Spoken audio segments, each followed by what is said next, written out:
Mirror series here.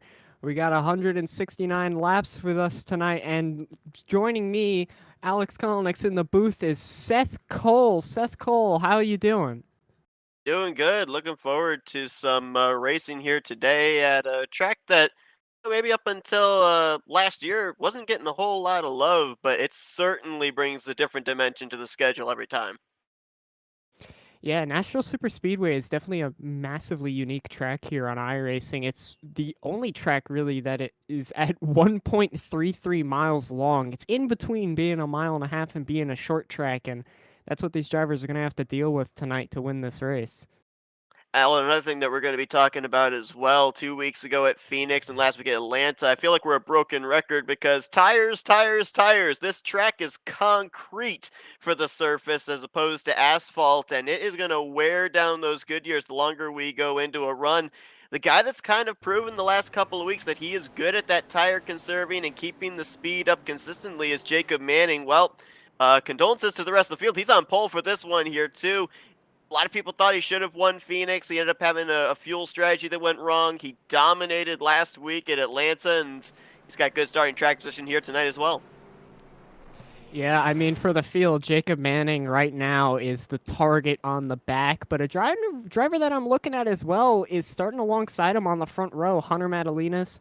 Quick in practice, quick in qualifying, and from what I remember last season when these drivers were here for the Truck Series, which Madalinas ran, he was also quite competitive in that race. So I expect him to be a bit of a surprise challenger here tonight. For sure, and Madalinas is kind of trying to play catch up. He's only made 2 of the 3 starts this season. Last week had a good run, jumped up into 18th in the point standings, but currently sitting 64 points behind the current points leader, Nathan Nicholson. So you're right. A good run for him here tonight will certainly help him to continue to climb in the point standings. The points are still pretty close amongst the top 15, top 20. So plenty of opportunity for him here tonight. We'll see how he does. And, also as far as keeping an eye on something here tonight, how about the fact that the top 4 in the point standings this evening come into this race separated by 9 points? Nicholson, Heller, Manning, and Henry. It's not out of the realm of possibility that we could have ourselves a brand new points leader when we head to Mid-Ohio next week. Yeah, especially considering that the person sitting third in points is that pole sitter, Jacob Manning, that we expect to do so well tonight. So he's going to be a driver that could gain a massive amount of points. But the 2 people ahead of him in points, Christopher Heller and Nathan Nicholson, are starting there in 4th and 6th. They're not that far back and could fight with him long enough to keep their point spots. Now, I made this mistake in the Truck Series race this past couple days ago at the Roval saying, oh, we've got ourselves a stage caution. We didn't have a stage caution. We do have a stage caution here tonight at the end of lap 40, and so I have to wonder in the beginning stages of this race just how far these guys are going to push the issue, how aggressive they're going to be, knowing that there is at least one guaranteed yellow flag here tonight. Well, I mean, like we've seen most of the week so far, we see a lot of drivers push it pretty aggressively up to that stage caution and then relax further on. But we'll have to see how they do it this time as Jacob Manning takes the green flag and gets a good jump on the field. Madalina slots himself into second. RJ Williams looking to follow him into third, but they're side by side heading down to turn 1 with another contender from last week, Brandon Barkusky, up there battling now what's for the 4th position. Coming off the corner, they're side by side heading down the back straight. RJ slots in a 3rd, but side by side down in a 3 between Christopher Heller and Brandon Barkusky. Yeah, Barkusky, as you mentioned last week, kind of seemed like he finally came to the dance, was up inside the top 5 the entirety of that race at Atlanta, and here again tonight, up there battling for a spot inside of the top 5.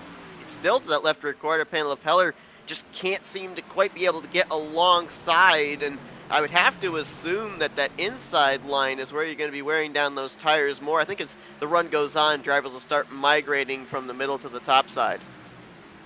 I mean, that's one of the unique things about this racetrack is there's a battle for the lead. Hunter Madalinas up the inside of Jacob Manning for the lead. Question is he being a little too aggressive early on? Because we know Manning is fantastic on the long runs. This could be a bit of a strategy play for Manning here.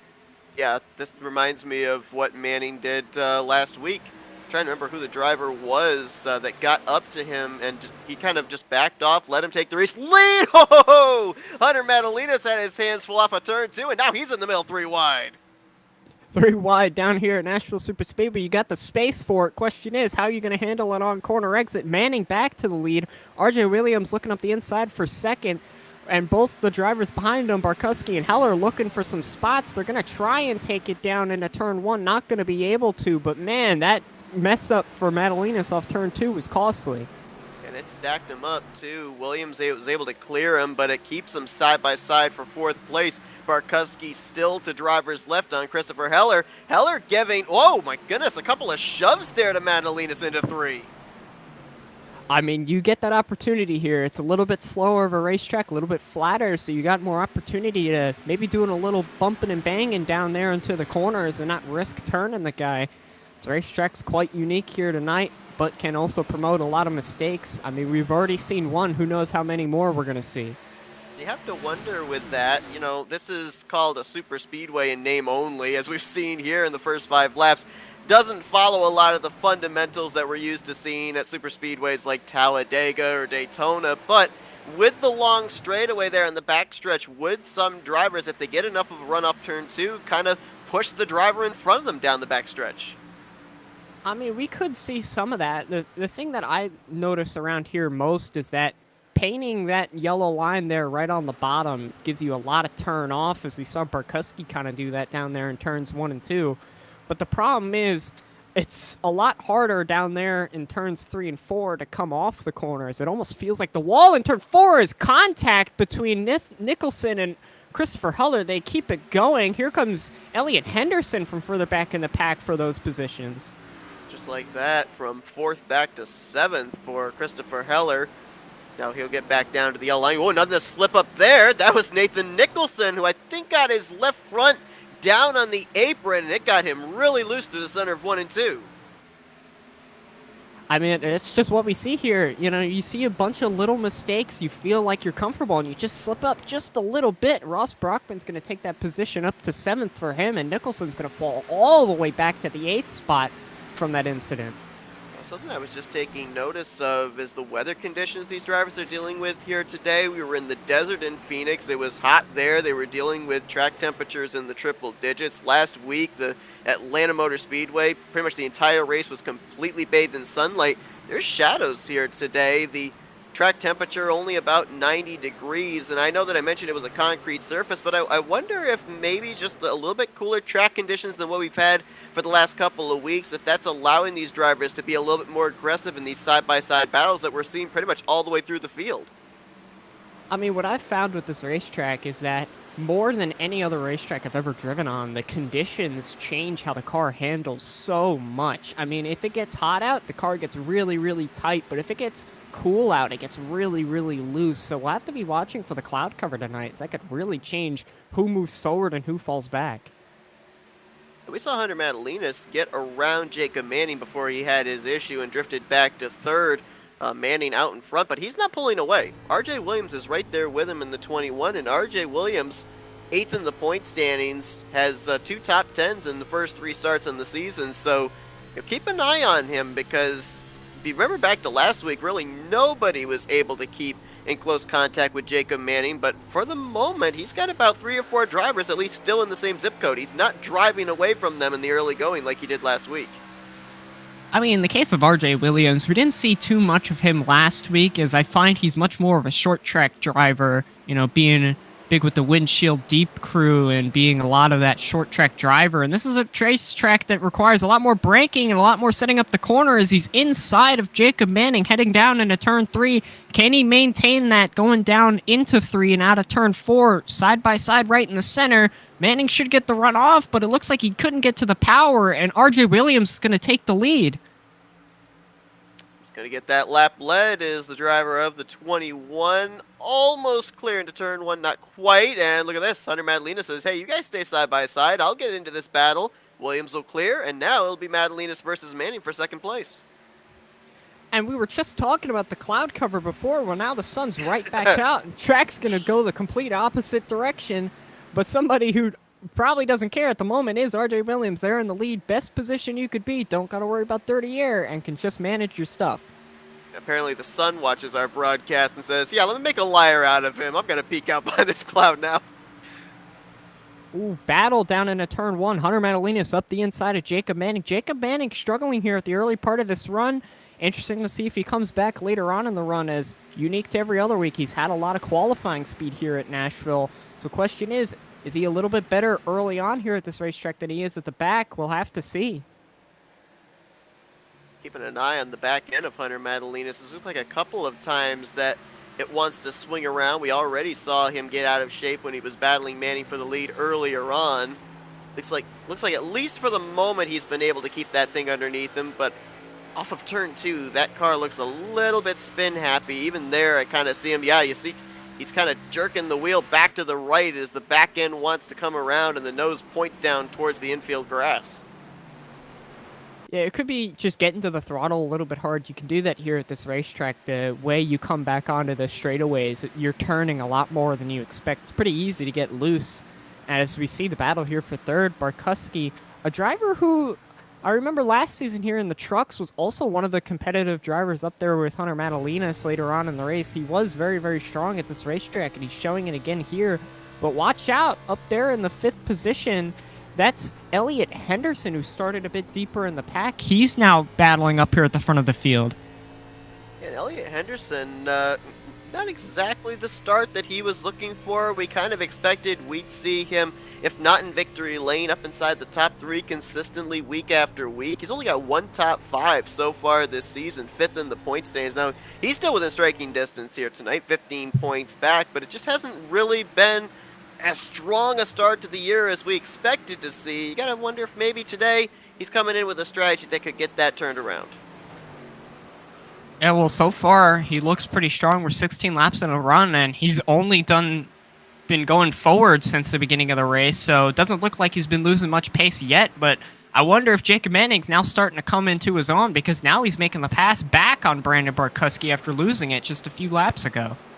And I'm almost wondering, too, if maybe the reason that we're just now seeing Jacob Manning begin to march his way back to the front, trying to get back up into the podium, is he started on the pole. He was out in clean air. He hadn't really experienced what the car felt like when he was back in traffic with the dirty air on the nose. Now that he's gotten a couple of laps of experiencing what the car does, he's going back to work. And this could be something that he could kind of squirrel away in the back of his mind later on in this race if he finds himself not out in the race lead in the closing stages. I mean, that is something for sure, because this racetrack is a little bit quicker. I mean, if you're going to try and call it a super speedway, I guess the one thing that is super speedway about it is dirty air is something you do have to worry about. I mean, these drivers are 130 there in the center of the corner, so you are carrying enough speed to put some dirty air there in the other drivers, make it a little bit tighter in their race car, and maybe if you're a little bit loose, it might help you out a little bit. Remember, I was saying that Jacob Manning wasn't pulling away when he was the race leader. Well, RJ Williams, he's gone. 1.3 seconds right now back to Hunter Madalinas. I don't think he's really holding anything back at this point in time, and it'll be interesting to see. I mean, we're still 21 some odd laps away from when we get that stage yellow. It'll be interesting to see as we continue longer into this run, barring a yellow flag, if Madalinas or Jacob Manning start to chip away at that advantage, if those Goodyear tires have been abused by RJ Williams in this attempt to put as much distance as he can between himself and what could be a battle for second in the next couple of laps. I mean, luckily the one thing RJ Williams does have to bank on is that he's got that lap 40 stage caution, so he'll be able to pretty much measure up where he is compared to some of the other drivers here and see whether at the end of the run Jacob Manning is catching up and maybe he should slow down his pace a little, or if he's just that much faster at the moment. I'm honestly not sure right now. You have to remember, too, that last week at Atlanta, we only saw one caution in that race, and it was for the stage caution. We had no on-track incidents bring out a yellow flag, so I have to wonder if for these drivers here tonight, if they came into this Nashville Superspeedway Series race with the strategy of green flag from start to finish, of course, adding in that stage yellow flag, you gotta wonder if they've come in with that strategy. If we do see some late yellows, what kind of audibles they're going to have to call in terms of the strategy.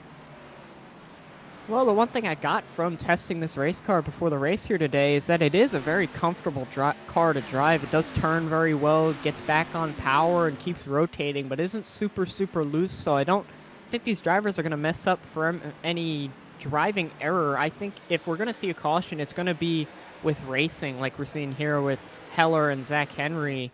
I mean, that's all we're going to see the caution come from, but unlike Atlanta, where there's a lot more space, here it's a little bit tighter, and we could see a driver slip up just a little bit and get into some contact. Ross Brockman now trying to take the 7th spot from Heller. Heller's about where he was after he had that contact that sent him up about a groove and a half higher than he wanted to.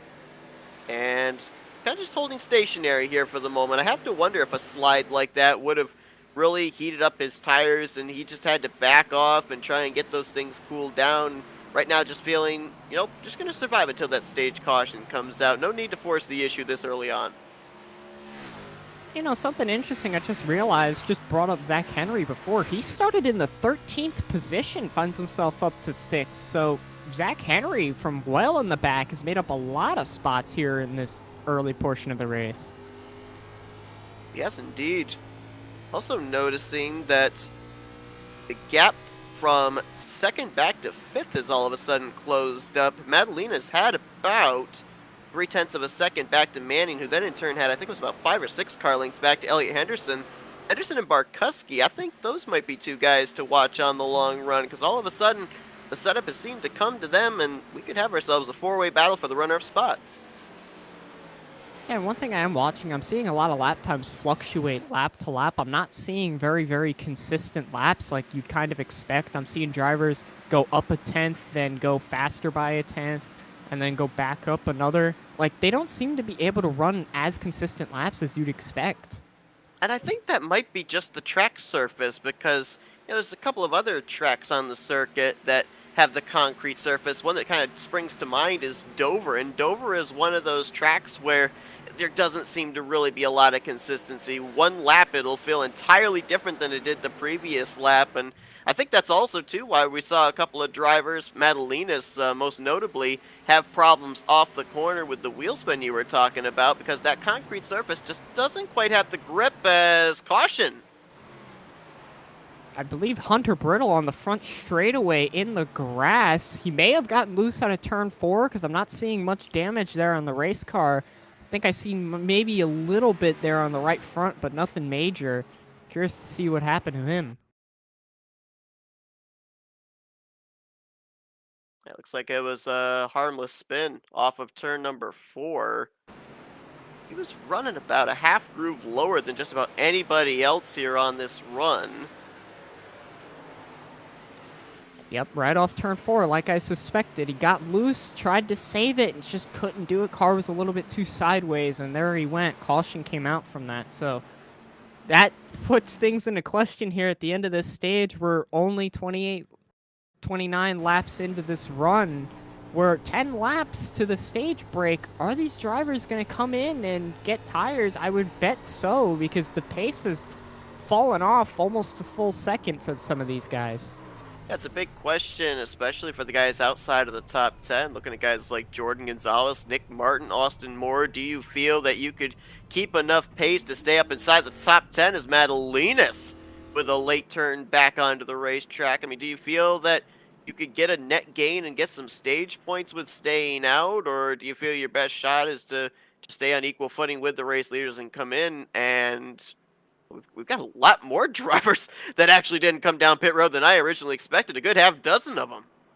Well, I think the thing with them staying out is that these drivers only have 4 extra sets of tires here in the pits if cautions come out at the wrong time. This is a racetrack with high enough tire wear that even just 5 to 10 laps on tires, you strap on a new set of tires, you'll be way faster than everybody in front of you. So they could just be preserving a tire set when they know another caution's going to be coming out anyway. That's going to force everybody on a new set of tires. Because afterwards, they've still got 129 laps to the finish of the race, and who knows what will happen within that period. That's a good call, Alex. For 3 of those drivers, though, Bedford, Moore, and Fritz, they were the drivers that were underneath the top 10 in the point standings when that caution came out. So, they could definitely be playing the tire-saving strategy that you just described, but at the same time as well, they could be thinking, I'm running 12th, 13th right now. Let me see if I can maybe nab a 9th or 10th place finish here in this stage, get myself some points, and see if maybe I can get myself, some points towards the championship that I might not normally have gotten if we had gone green to the stage yellow.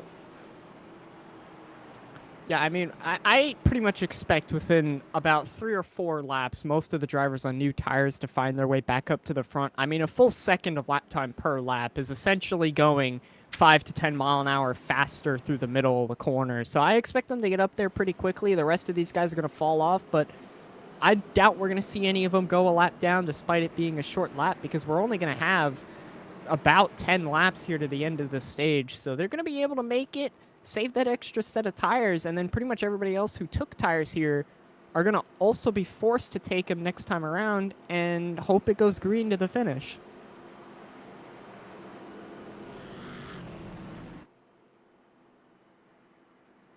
And we're hearing that the 3 car will have to drop to the tail of the field. Jordan Gonzalez hit with a speeding penalty. Better to get it early on in this race than late in the race when it matters the most, I guess. Yeah, I mean, I guess in his case, caution is going to come out. Like I said, 10 laps from now. But drivers are 2x2, heading down out of turn 4. Pace car should be pulling in this time by, and we'll see the restart with a bunch of guys on old tires. Can they get them going on those old tires? Will we see any spun tires? And how quickly can those guys behind get to the front? Madalinas takes the green flag with a decent jump ahead of Elliot Henderson. He's not going to be able to slot in line behind him as Nicholson fills the hole underneath, battling side by side down to turn 1 for the second position. Just behind him, more too wide as Phil Bedford goes really wide down into the corner. And here goes RJ Williams up the middle. He's got to be a bit careful there on corner exit. He held it off just a little bit, and now Jacob Manning's going to actually push him down the back straightaway as they head down to turn 3. Yeah, RJ Williams got boxed in there with Bedford to his outside and more in front of him, now trying to lead the charge of the fresher tires. Currently in that 5th position, Manning right behind him, and then the next driver would be Brandon Barkusky, the 25, who's got Bedford between himself and Manning. Let's see how long it's going to take for that 21 to get up to the race lead, and if you're Jacob Manning, do you use this opportunity with the slower and older tires ahead of you to maybe try and make a move for the race lead, or are you willing to just follow in line and see if RJ Williams can cut your way up to the front? I mean, I think the idea is just to run as hard as you can. I mean, you've got so few laps, you're going to be taking tires anyway, so you might as well go for the lead as Jacob Manning is just going to push him for now, help him around all these slower cars, and then when they get back out in front, almost bumps him down there in the middle of 1 and 2. He's going to take a hard left off. He's 3 wide down the back straightaway. Can he hold it down there? Looks like he's still there just for now. Have to see down here in the turn 3. They're both going to be passing Hunter Madalinas, but side by side. It's tight, but they're going to make it off the corner. RJ Williams is going to hold the spot. Jacob Manning is going to be looking back for it, though, down into 1. RJ Williams drove it so deep into turn 3 that for a brief moment it looked like that car was going to come around on him, but that's what he has to do to keep Jacob Manning in his rearview mirror. So successfully back to the front, did not lose the race lead despite being in that 3-wide situation, and just like that, the fresh tires, they occupy the top 4 positions with Barkusky now up to 3rd and Zach Henry now up to 4th. Brittle, who brought out that caution, he's now up in the top 5 getting by Madalinas.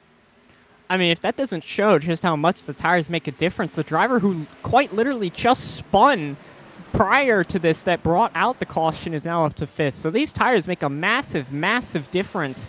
But something that isn't making a difference because of the tires is RJ Williams' raw pace. He's pulling away from Jacob Manning at the front.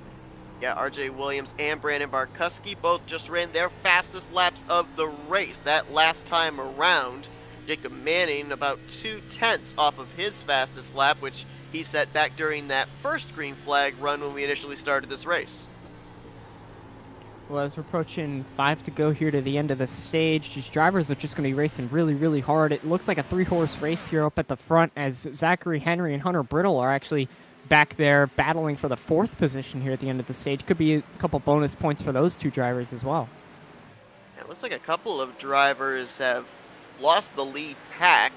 Nick Martin has fallen quite a ways back. Ross Brockman has fallen a long ways back. I was a little concerned about him because you talked about the tire limits that these drivers have, and he came down pit road not once but twice under that caution. The first time he came down for fuel, the second time he came down for tires. I was afraid that he had come down and done 2 pit stops for tires, which would have put him at a huge deficit for the remainder of this race. It could be he might just be saving his tires here. I mean, interesting play if he is. But I'm curious as to why he is that far off the pack because, I mean, if you took tires, you might as well be racing at the front, but maybe we're mistaken there on the tires. Going to be about 2.5 laps away from when that stage yellow will come out, and look at this. Jacob Manning beginning to chip away at the race lead that RJ Williams was able to build up after they got clear of the slower cars. About 3.5 car lengths between those two, and if they start getting racy, don't count out that 25 of Brandon Barkusky. Limu Emu might have something to say about this stage win. I mean, it all depends. How hard are these drivers been pushing? We've got 2 to go. I imagine you're still going to be able to push really, really hard, and I think the gaps might be a little bit too big, but one slip-up that could close that gap really, really fast. And somebody who doesn't have to worry about anything is Barkusky because the gap behind him is massive. We've got some good battles here for points going on. Elliot Henderson trying to get around Hunter Madalinas. They're both on equal footing for their tires. That's for 6th position. You got Zach Henry under fire from Hunter Brittle for 4th place. So these guys realize that every position means a point, and we've seen it so many times. Races early on in the season, that one point, that one position could be a huge difference maker later on heading towards the playoffs. Yeah, and as RJ Williams rounds turn 4, just now it looks like he will take the stage win here at the lap 40 caution. We'll have to see how it lines up there behind him, but side by side almost for the 2nd position there. Also side by side almost for the 4th position as well. Battle back there. Hunter Madalinas, the first driver to stay out on tires, manages to hold off Elliot Henderson for the 6th spot. So they didn't actually lose that many spots despite not taking tires. And I noticed there at the end they weren't that far off the pace of the leaders, only a few tenths. So tire fall off right at the beginning is massive, but it seems to even out later on in the runs. And mission successful for 2 drivers in particular. Philip Bedford and Austin Moore going to get themselves stage points. Had we gone green to the stage caution, they would have finished outside of the top 10. So pretty good call there of staying out, not coming down pit road, and gaining a little bit of track position they were able to maintain. Yeah, there were a bunch of other drivers that did take tires on that pit stop, but just didn't seem to have the pace there in that run. I'm not sure what the strategy was for those drivers, but unless we see them stay out this time by, which I think would be a mistake going on to what should be a long green flag run, I think they might have just wasted a set of tires. So now what about these top 5? Because they came down, took a set. Do you hold on to those sets and stay out at this point, knowing that Madalinas, Henderson, Nicholson, they're going to be coming down and getting fresh rubber? Oh, well, here they all come. They're all coming down for tires, as I suspected. I mean, they fell off already almost a half second off their fastest laps in that run on these tires. So these tires fall off really, really fast, and they'll put themselves at a deficit heading onto this next run. Even on fuel as well, which you also have to consider, because if this goes green long enough, it'd be a detriment to try and pit early and then lose laps and then a caution comes out. And if anything, that first run to this stage caution showed me that these drivers have to expect the unexpected. You know, at this point in time, you're probably thinking about strategizing green flag pit stops from now to the finish, but that spin by Hunter Brittle that brought out the yellow flag, we could see that happen again with any other driver into a long run, and that could play a big difference into what lap these drivers might have in their head of coming down and taking a pit stop, because there's no doubt you're going to lose a lap if you come onto pit lane under green flag conditions, and the last thing you want to do is be trapped a lap down with an untimely caution. Yeah, I mean, being trapped a lap down here, you might even lose 2 laps because of the size and speed of the racetrack here. So you want to at least be as far as you can be on fuel here heading on to this run, and that's something you want to manage. But something I'm looking at through the pit stops, I was curious at some of these guys' pit stops, and I think the top 3 took fuel only. That'd actually be the top 4 that took fuel only there. Add Ross Brockman to that. Ooh, this is interesting because I understand they want to save that extra set for sure, but I just don't see them being able to have the long run pace of the drivers that took tires. One of those drivers that took tires was Brandon Barkusky, so he's already 2 sets in. He would be one of those drivers that would be relying on not seeing some late race cautions. Yeah, Brandon Barkusky and Hunter Brittle were two drivers that took tires that we know for certain on the last caution and took tires again this time by. So they're only going to have two extra sets left for this long 120 laps that we're going to have after this. So we'll have to see how that works out for them. For their case, they're going to hope that this goes green all the way through. But remember, we were talking about Ross Brockman staying way off the pack there at the end, and you were pretty certain he took tires. Well, I mean, he took fuel only, gained himself all that track position back, and didn't really burn his stuff up that much. So he may have pretty decent tires here without wasting an extra set. Pretty good strategy and pretty good observation of what is going on in terms of amount of laps left in the stage, knowing that caution was coming out. So kudos to him as they come out of turn 4 and we get ready to begin our final stage. Wow, that's a stack up on the inside line as Zach Henry is going to drive away from RJ Williams, but he's going to have to deal with Jacob Manning, looks like, going into turn 1. Yeah, the top 3 all slot in line there. Looks like 3 wide almost heading out of turn 2 with Ross Brockman stuck on the outside. Those new tires are looking for the positions early as Brockman's just trying to survive until the tires start to even out a little bit. But we'll have to see where Barkusky goes because he's on those new tires and he's the first driver up there and he's already looking kind of hungry there behind RJ Williams. Got a real nice run out of turn 4. Tried to get to the left rear quarter panel of Williams, drag him back, but not able to quite get there. I think what we're really noticing is through the center of the corner. That is where those fresh tires come into play. I mean, look at the run right there that Madalinas got. He made up a car length and a half between himself and Barkusky just from the center of 1 and 2 alone. Yeah, the big thing I'm noticing is right at the center, they're able to get it pointed, and they're able to get to the gas way sooner than some of these other drivers. So that's where we're seeing those tires really come in handy. Is center off is where they're really, really good, as we're seeing him pass for the 3rd position. Madalinas looking to follow suit just behind, but he's not gaining as much time as I expected him to gain on these drivers as he's mega loose. 3 wide. He's going to lose 2 spots there with that incident. And look at Henderson. He's going to go now to the outside, try to swing around Barkusky.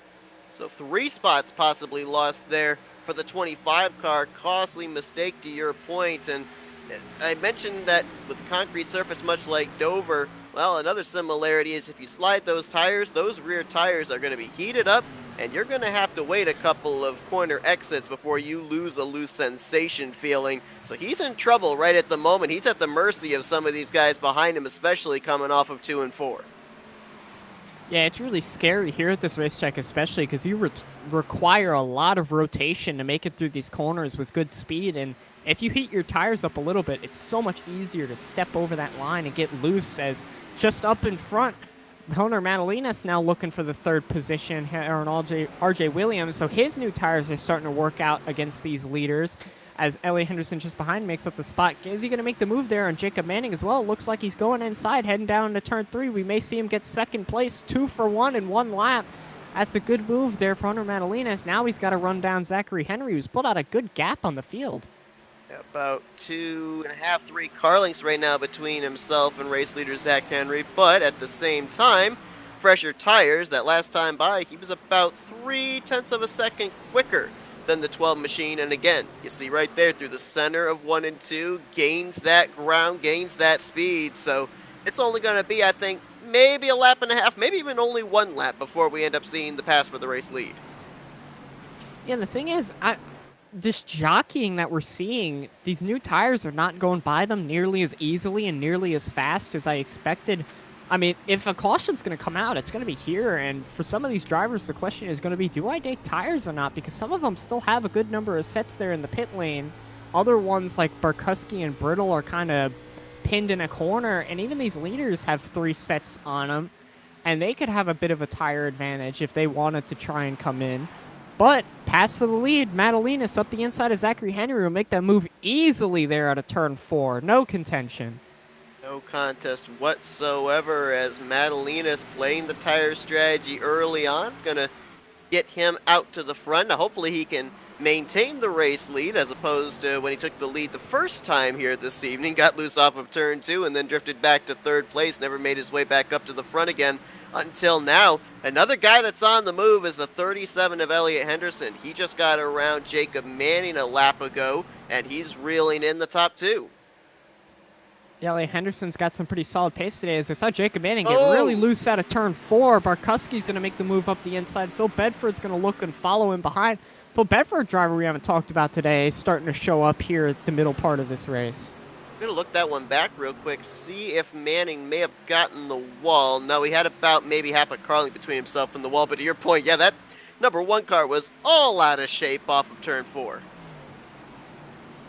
And now Elliot Henderson making the move there on Zachary Henry for the 2nd position. Now he's got 1 target ahead of him. That's the leader of Hunter Madalinas. Oh, got a spinner in the grass. That's Brian Fritz. If he stays in the grass, gets going before he gets back out, no caution is out, so we're going to keep it green for now. Bit of a scare there for the field, but it's going to keep the status quo. Nice job there of saving it. Nobody involved. I think that it was Jordan Gonzalez was right behind him, almost got into the back of him, but solo car incident. Got it pointed back in the right direction. Now, we've seen here already tonight, drivers very fortunate that we have this big spacious infield grass between the front straightaway and pit road, because it has saved Brian Fritz from hitting anything and earlier on Hunter Brittle from hitting anything. So I guess if you're going to spin anywhere, do it off of turn 4 where there's lots of runoff area. Yeah, because if you spin off turn 2, I mean, there's just a flat wall waiting for you on the outside. So if we see a wreck happen there, it's definitely going to bring out a caution. But we've seen a couple out of turn 4. One of them brought out a caution, the other one didn't. And I think that's going to be the problem corner here at this racetrack today if we're going to see any cautions come out.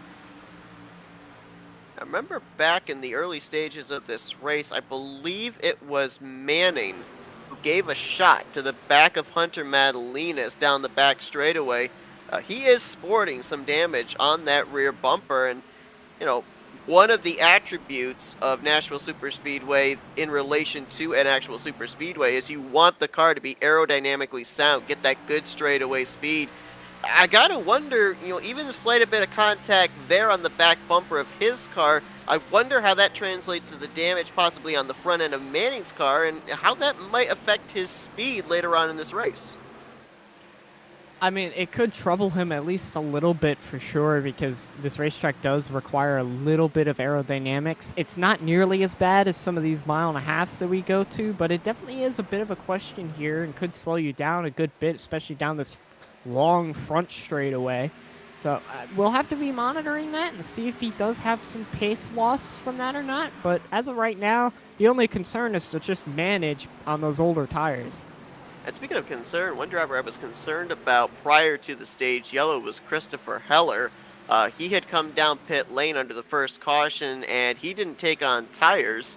He did fuel only, but he kind of did the same thing that Ross Brockman did, really backed his pace down until we got that stage yellow, and I wasn't certain what was going on at that point in time until we figured out what Ross Brockman was doing. He's now up here in the 5th position, so you know, after the early issues, the contact that sent him back to 7th, all of a sudden that 11 car has found a new gear, and he's starting to reel in the top 4. And now that you mention him, I am looking at the front end of his car, and I'm seeing a pretty surprising amount of damage up there. The hood definitely looks a little bit crinkled, more so than most other cars in the field, so he must have made some pretty serious contact outside of Nicholson that might have given him all that damage, because he's got a good amount up there. Interesting you bring up Nicholson as well. You know, one of the stories we talked about at the top of the program was the fact that Nicholson and Heller were only separated by 2 points in the points lead coming into this one. Manning was only 8 points back. Zach Henry 9 points back. Well, all of them are right now running up inside of the top 7.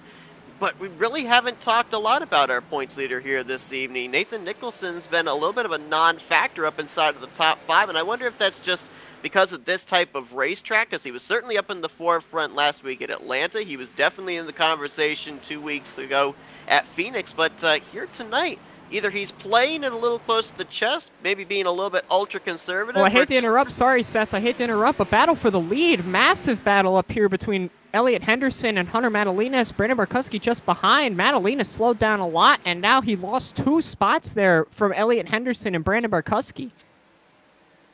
Just like that, from 1st to 3rd for the 9 car. think he got a little loose off of turn 4, which allowed Elliot Henderson to be able to get around him. Oh yeah, he did. He got his left sides down on the apron there in turn 4, slipped up the racetrack and lost all that momentum. Elliot Henderson, Brandon Barkusky right there to take advantage. I mean, getting loose like that also just hurts your overall speed as well. So even if you are really, really good on your tires, one slip up and there goes all your hard work here at this racetrack. It's so easy to burn off the tires by doing something like that. But somebody who's been doing a good job of that is a current leader, Ellie Henderson. But it doesn't look like Hunter Madalinas just behind is done just yet. He's holding on to these guys. He hasn't fallen off a ton, and he's battling with Barkusky really hard for the second position. And he is taking all the air off the spoiler of the 25. He got Barkusky very loose going into turn 1 that last time through, and he is going to now try to get to the inside for that second spot. Also keep an eye right behind them. How about Philip Bedford up here on those fresh tires up in that 4th position?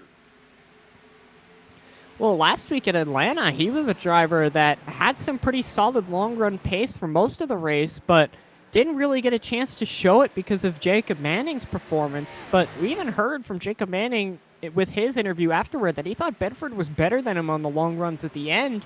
And he's carrying whatever he learned from Atlanta here into Nashville. He's got some fantastic long-run pace, running a tenth or two faster than these leaders every now and then. And Bedford was en route for his best finish of the season as well. He ended up getting hit with that late race penalty, fought his way back up to the 2nd position. Definitely was looking like a guy early on that could be in line for taking that checkered flag. And when you consider as well the finishes he had prior to that, 14th at Phoenix, 20th in the season opener at Daytona, a finish like that, even if it's not a checkered flag, that's a huge shot in the arm of confidence, and I think that's going to help motivate him here today and keep that consistency going. Yeah, it's really hard to recover from bad performances because then you just say, man, am I just doing it wrong? Am I just not good enough? But when you have a good performance like that mixed into all of it, it gives you the confidence. And we're clearly seeing that confidence show as he's got some really, really strong pace here in the middle of this run, and he's running very, very good. We're going to have to keep an eye here and see what the farthest is that drivers might be willing to stretch it on fuel. I would assume that there might be a couple of drivers in the field that might elect a short pit, as we've talked about the fall off of the times the longer the run goes. But for some of those that might want to come to pit road as few times as possible in this race, be interesting to see just how long they're willing to go and then kind of do the calculations from there. I'm assuming with the number of laps we have left, they're going to be on pit road at least 2 more times before the conclusion, but I don't know if you can back your pace down enough to make it a one-stop. I highly doubt it, especially with the fact that I think you would want to take advantage of the fresh tires at the same time everybody else does. Yeah, but the one thing I am looking at is that even though these drivers are doing these really, really long runs, there becomes a point where the tires just kind of stagnate. I mean, these guys have been running, 31 3s, 31 4s, and 31 5s for the last 10 laps or so. It seems like once the tires reach this point, they start slowing down very, very slowly to the point where even the drivers on the older tires are only running about 1 or 2 tenths slower compared to being over a half second off at the beginning of this run. Got about 7 drivers currently, well actually 6 drivers up in the lead pack. And then you've got the drivers back from 7th on back that are on the older tires, and they've been really mixing it up. Hunter Brittle and RJ Williams, they've been in a really good tussle for the 9th position last couple of laps. Also Austin Moore and Jordan Gonzalez, they were really mixing it up for 11th place. So even though these guys may not have a lot of stability underneath them in terms of the tire rubber, they're not letting that stop them from picking up a position or 2. Yeah, and Hunter Brittle in that mix there is one of the drivers that did take tires the last time by, but he's just not been able to get around these guys. Maybe some struggles there in the restart, but he's been kind of pinned back here and hasn't been running that much faster than them either. As we're seeing right here, past Nathan Nicholson passing Christopher Heller. This could be a points shift here in the championship just with this one move. Absolutely could. Nicholson came in ahead of Heller in the point standings, would like to leave Nashville still as the points leader. And Hunter Brittle now making his way around Jacob Manning for 7th place. I'm not sure what happened with Hunter Brittle because he was one of the drivers that came down into the stage yellow and took on 4 fresh tires. I don't know if he was just trapped back in traffic and now is starting to make his way by, but Jacob Manning was the last driver that took fuel only. He has now put him in his rearview mirror, but has lost touch with the top 6. Yeah, I mean, he just really struggled to get going, I believe, on the restart and just lost a bunch of time. So now he's going to have to try and recover from that. But up here at the front, it seems like a three-way pull away from the rest of the field. Phil Bedford, who was finding his way in the mix up there, has fallen off these 3 drivers and has fallen off on some pace. And now these 3 guys have been all under a blanket here racing for the lead. Even Madalinas, who made that mistake, has still got some really strong pace.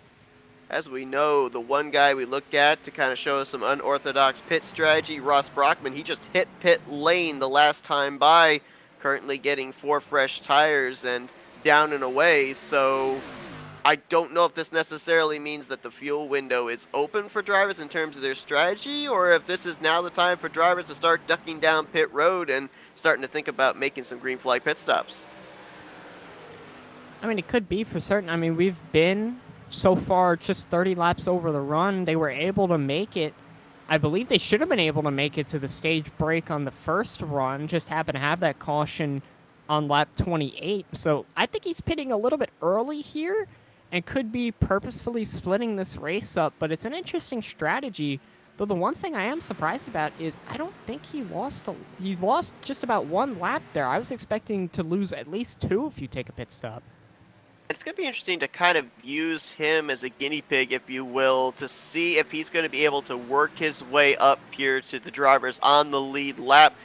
I was kind of pondering the possibility of if you could lose only 1 lap, would you be able to race your way back around the race leaders and get that lap back under green flag conditions without everybody coming down pit road and giving you your lap back? It'll be interesting to see what happens first, him getting up here and maybe being able to get his lap back the hard way, or these drivers having to duck onto pit road. Well, the struggle for Ross Brockman is that he is 3/4 of a lap back from the leaders, so he's going to have to make up all that time if he wants to get his lap back. So that's something we'll have to be seeing if the tire's pace is enough to even make up that gap, but I don't believe it will be.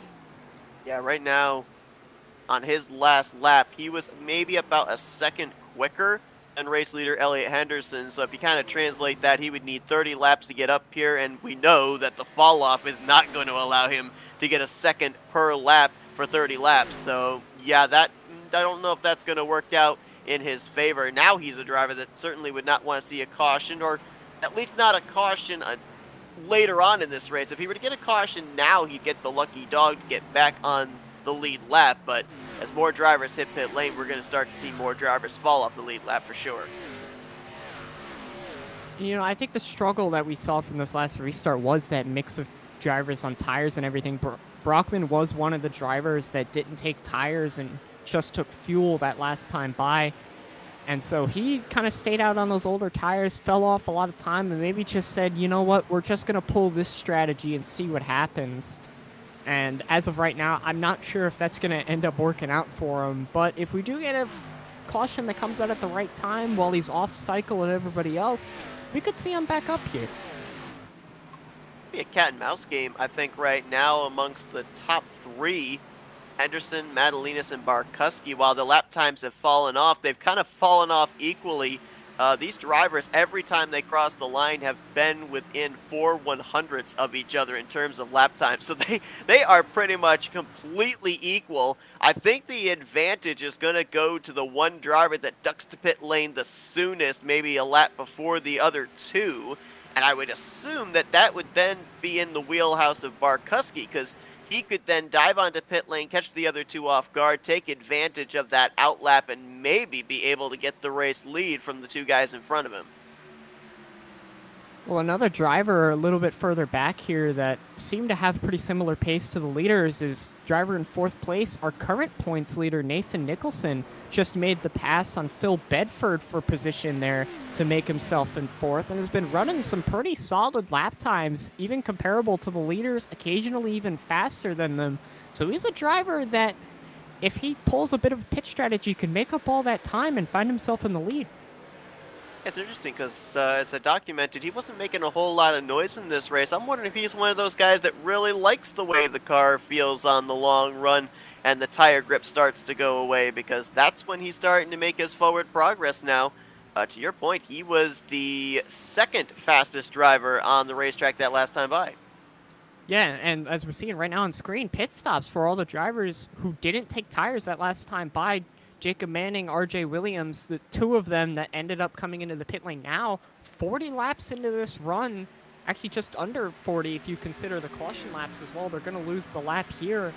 Maybe this is the fuel window that these drivers are looking at. It's just about 40 laps because they also took fuel. You have to consider that as well. They didn't just come in and, take a little bit. They took a full fuel tank and found their way up in the leads. So that's what we're looking at the leaders to come in as well. We could see them coming in the next 5 to 10 laps. Yeah, I think their hand is forced because the highest running of the drivers that was out there on old tires was Jacob Manning, and he was about 7 seconds behind the race leader. As we kind of used the lap times of Ross Brockman as a template of old tires to fresh tires, he was gaining about a second a lap in the early stages, which means that that race lead could be cut down in 3 laps time once the one returns to the racetrack to 3 seconds. I mean, we could end up seeing him cut into that race lead quite a bit if Elliot Henderson doesn't pit in the next couple of laps.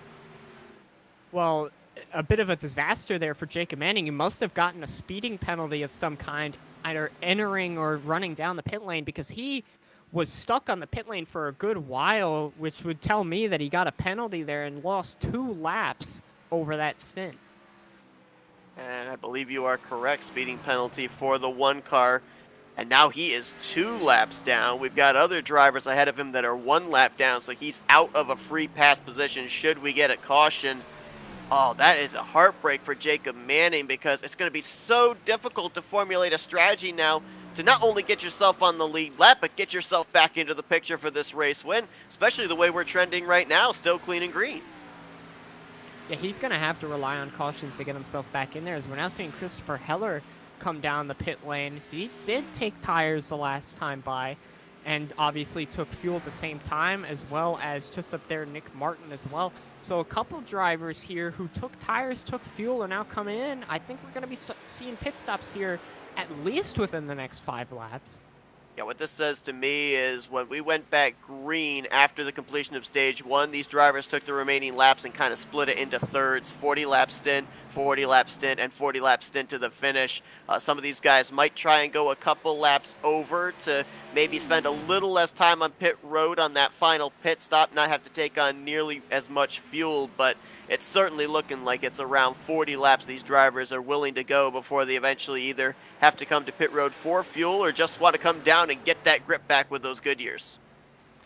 Yeah, I mean, the thing we could be seeing here is that these drivers may be able to go that much further, but not enough to be able to make it on just a single stop. And so we're seeing people come in expecting a green flag cycle here and no cautions, and just taking advantage of the extra tire life that they're going to have in those shorter stints.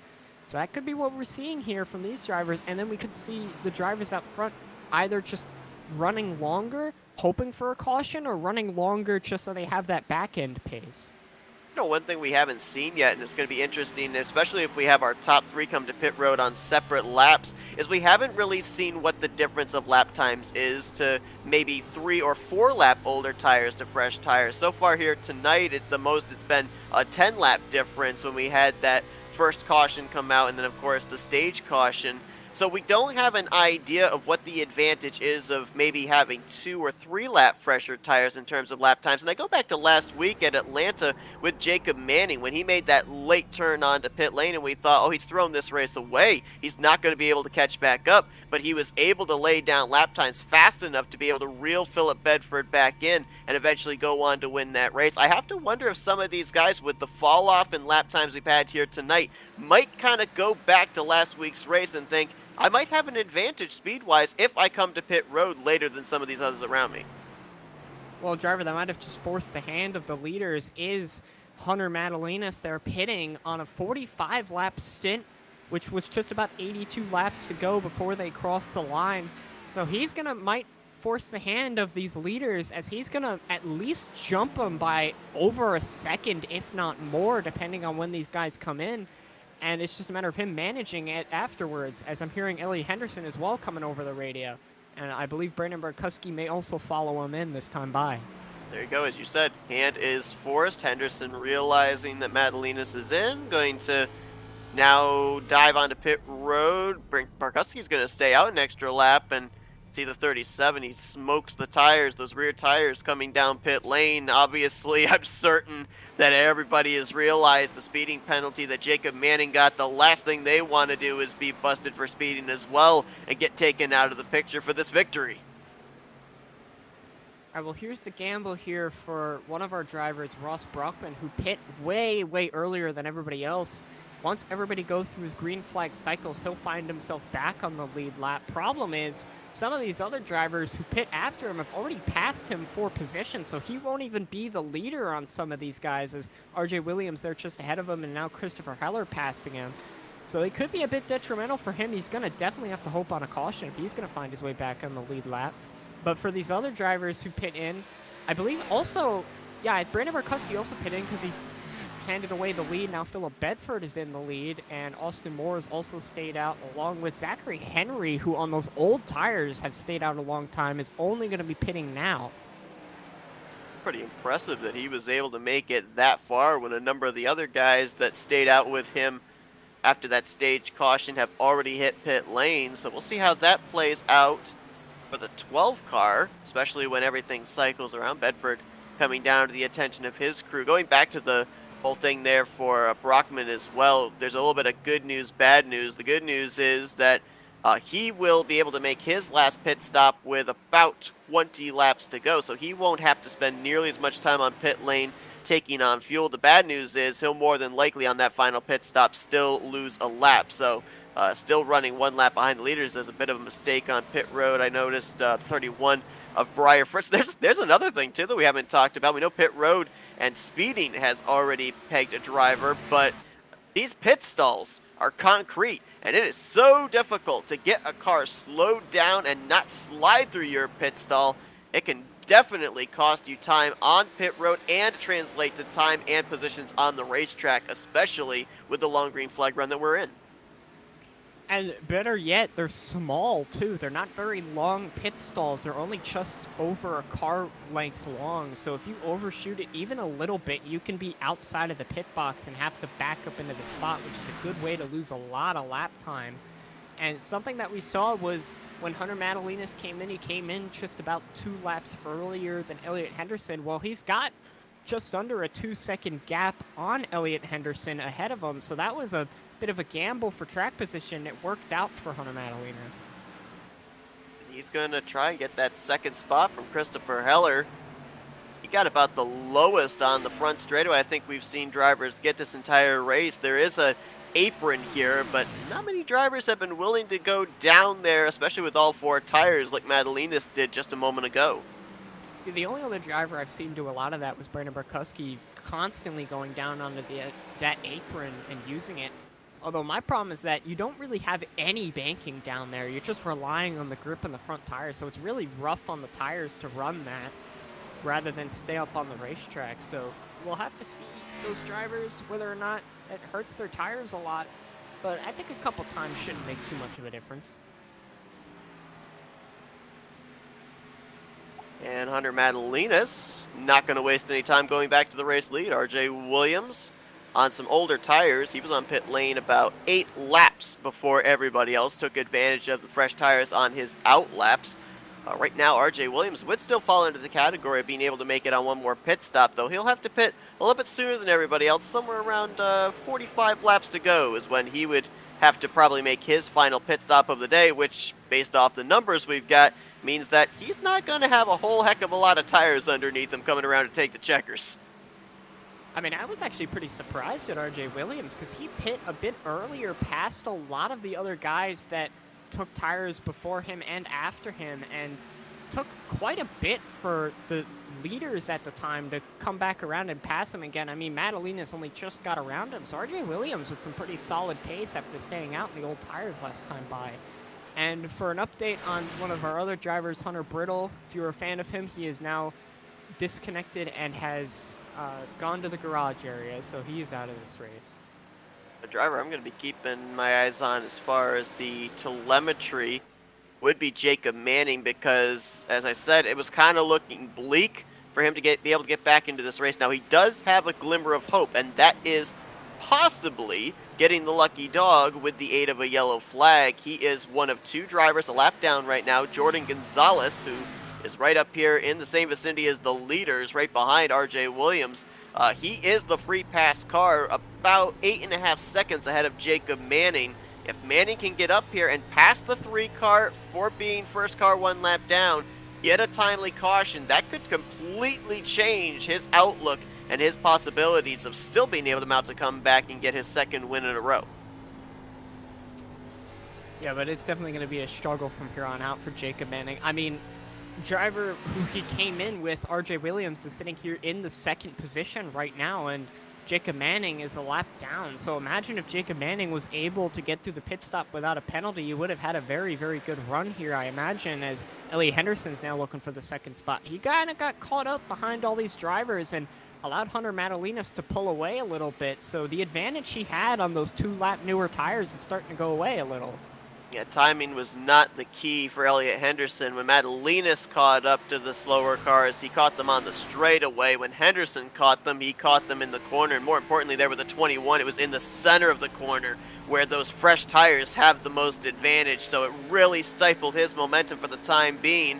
Now that he's clear, he'll try and see if he can cut down about a second gap between himself and Madalinas. And I'm a little bit surprised here. Jordan Gonzalez obviously has got a very fast race car, but he is racing the 21 of RJ Williams pretty hard there. Gonna clear him for that spot, open the door for Brandon Barkusky, but I'm not necessarily certain why we've got the 3-car racing drivers up inside the top 5 as close and as hard as he is.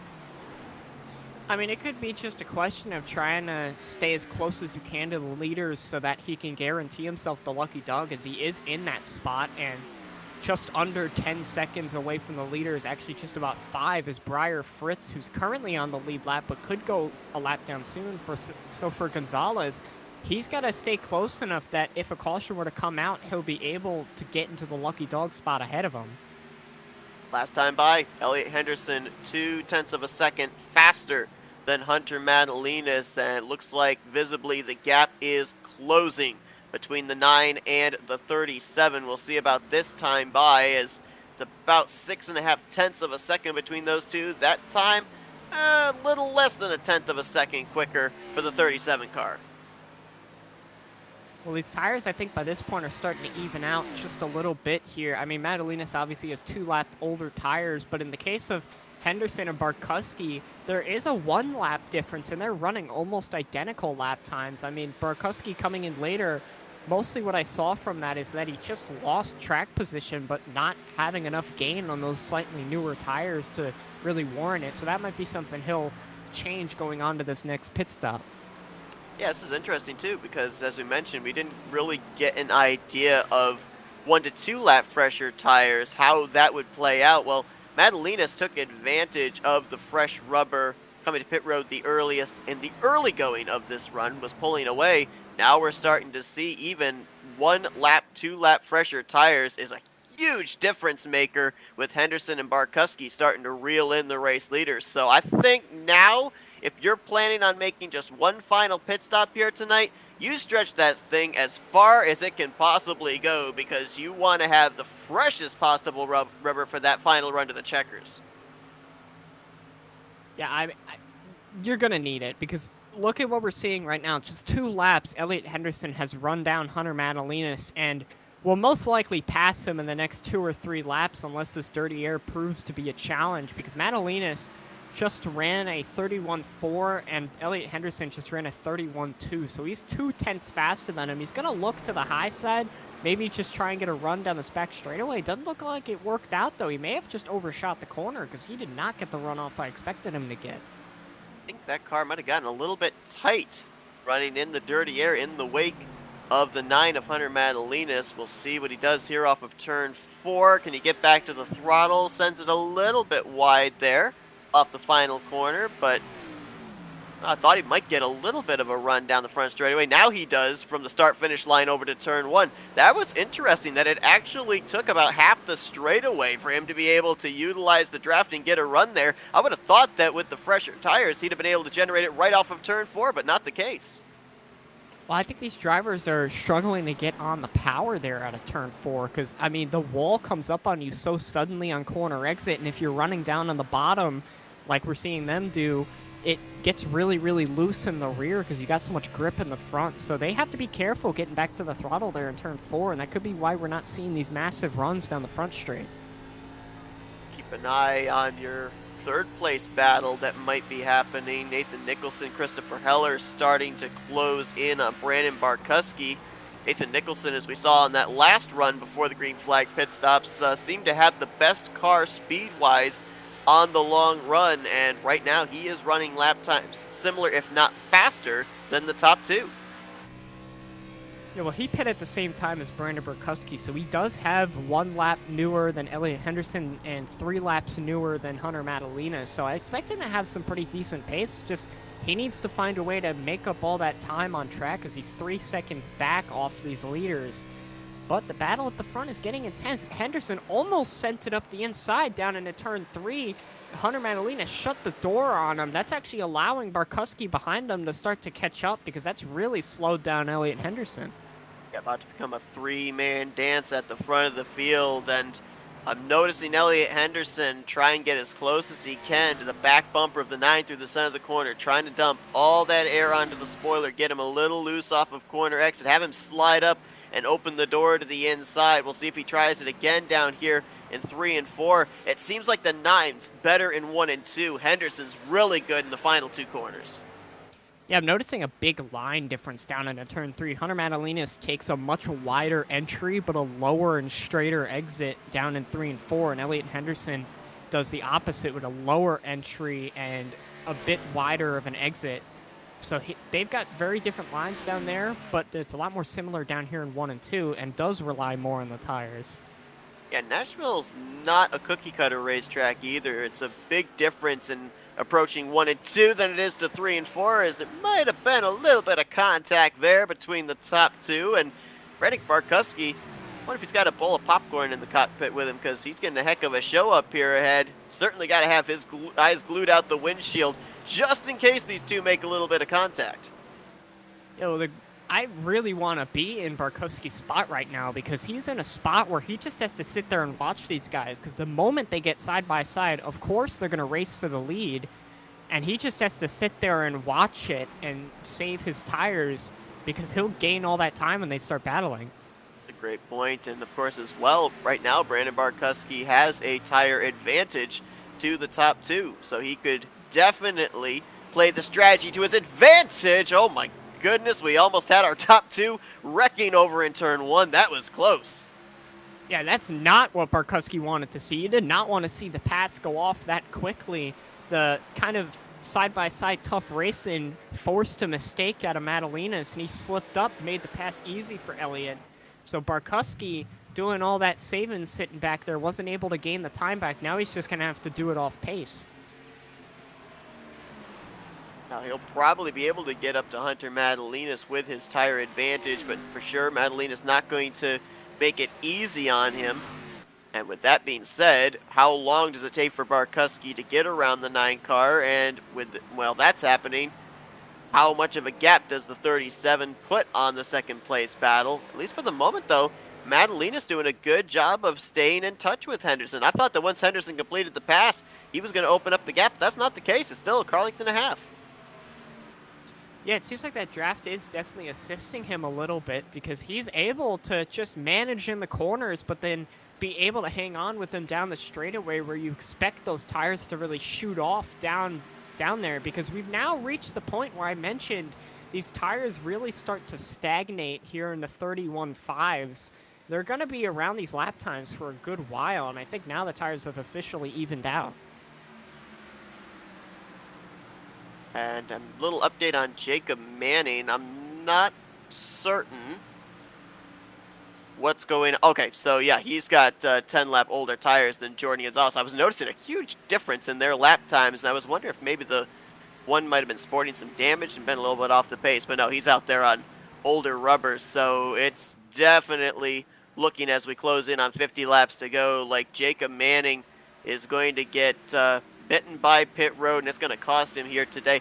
It's interesting because Jacob Manning has had such an interesting season, especially in the last 3 weeks.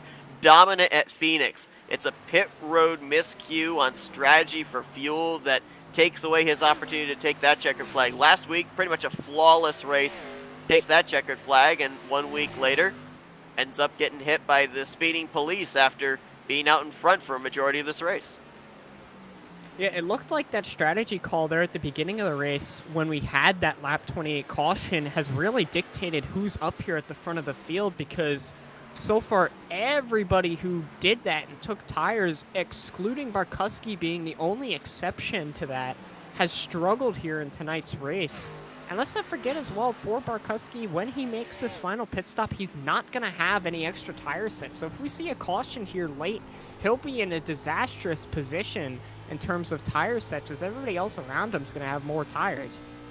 And with the issue that Jacob Manning had and Ellie Henderson leading this race, it also completely changes the landscape of the top 5 in the point standings, I think, heading into next week, because Henderson was 5th in points. He's out in front. His closest competitor, Nathan Nicholson, who was the points leader, he is right now in 4th. And then you've got Christopher Heller mired back in 6th, Zach Henry back in the 8th position. So I think there's going to be a couple of positions gained and lost amongst the top 5 from this week to next.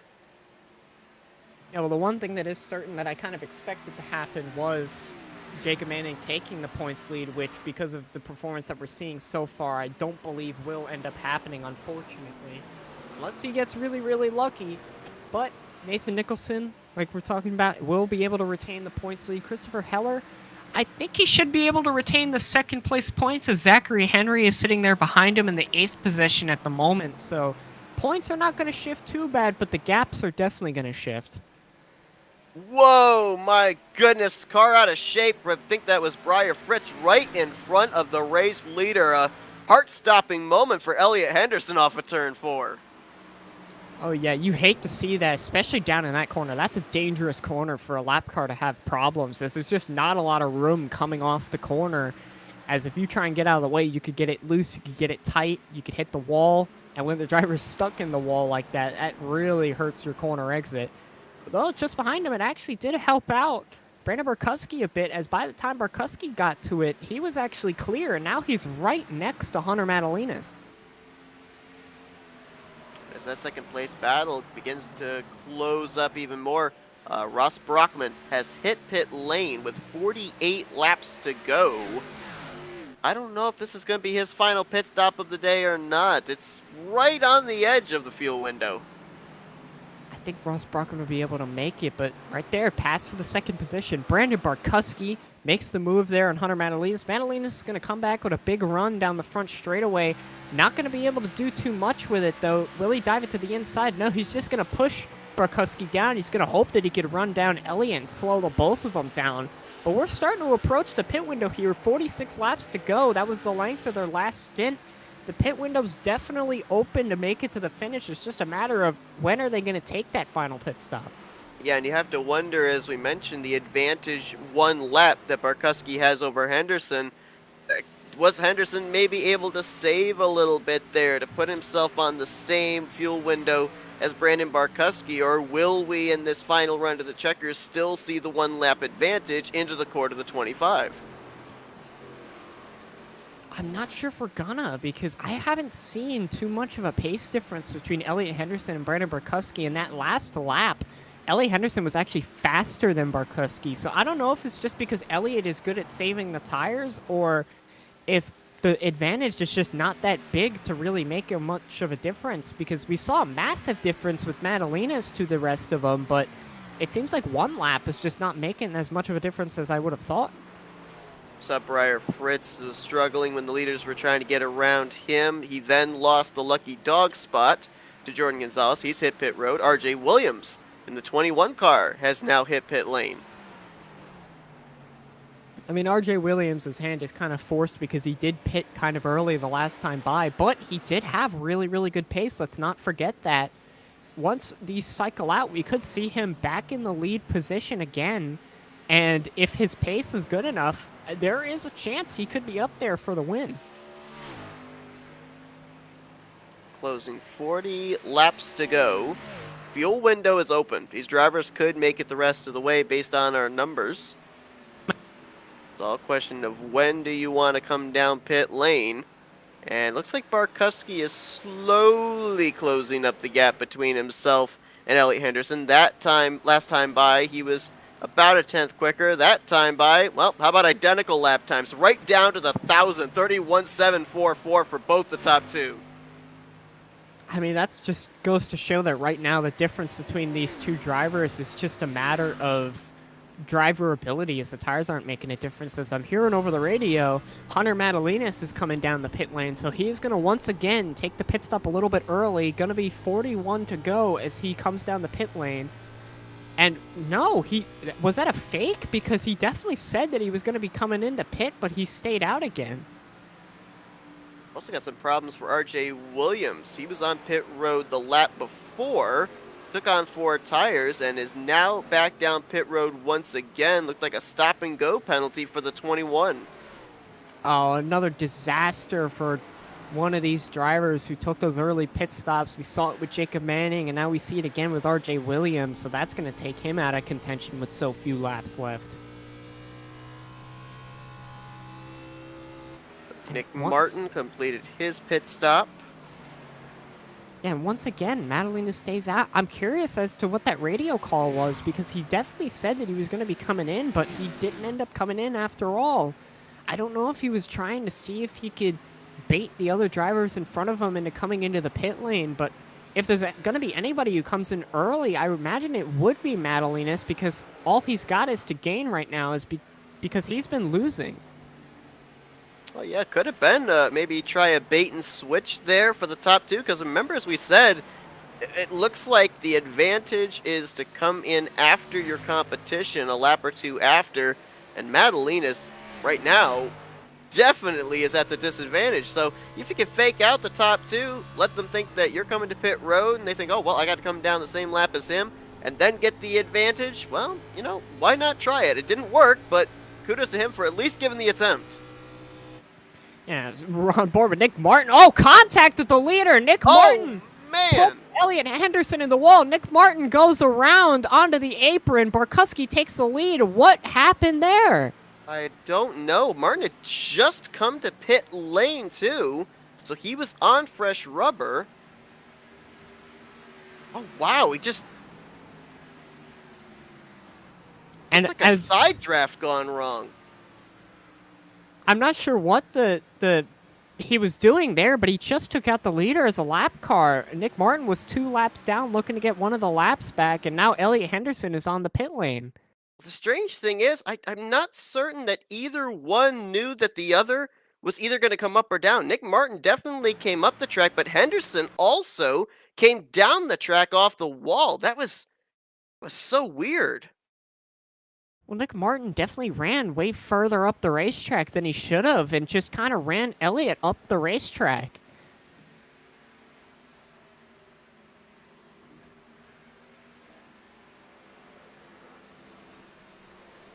Absolutely bizarre happenings here on the racetrack. I've got no words. I did not expect to see something like that, and that's about the second time now that slower traffic has pretty much involved Elliot Henderson in a sticky situation. We had the turn 4 incident there with Briar Fritz getting into the wall ahead of him, and now this, and oh boy, a little contact there between Barkusky and Madalinas for the race lead. Yeah, and actually because of Elliott pitting, that gave the opportunity for Madalinas to get back around Brandon Barkusky. So now Madalinas on those older tires found himself back up on track position. But because of that incident with Elliot Henderson in the lap car of Nick Martin, that's forced Elliot Henderson's hand. So he came down the pit lane and will be faster on those newer tires, but that damage is going to affect him massively. Yeah, he did not fix that damage either. Just changed tires, put in fuel, and was down and away. Not sure just how much he sustained there. Looked like a pretty good shot into the outside save for barriers, so that's going to really hurt his straightaway speed for sure.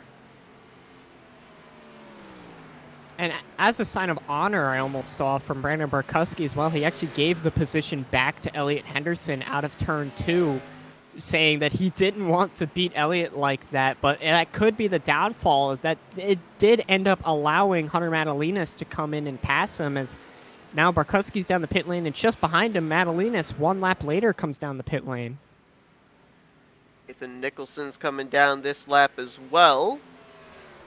And I believe we only have 2 drivers left, Zach Henry and Jordan Gonzalez, to complete what should be the final cycle of pit stops. Should be.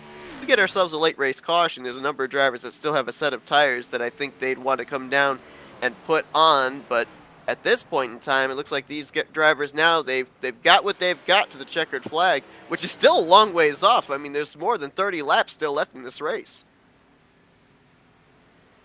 Yeah, well, the one thing about Elliot Henderson coming in early is that I'm looking at the gaps between him and Brandon Barkusky, and it looks to be almost over 4 seconds of a gap. So those are newer tires working out for him at the moment. It's just a matter of will Barkusky be able to close, because we saw lap cars play a massive deal last time by when they came in, because there were a lot of guys who came in earlier than them and ended up having them forced to try and pass them. But this time around, we're seeing the opposite, where they actually came in a little bit earlier than most of the field and now have the advantage on the newer tires. So it's just going to be off raw pace this time.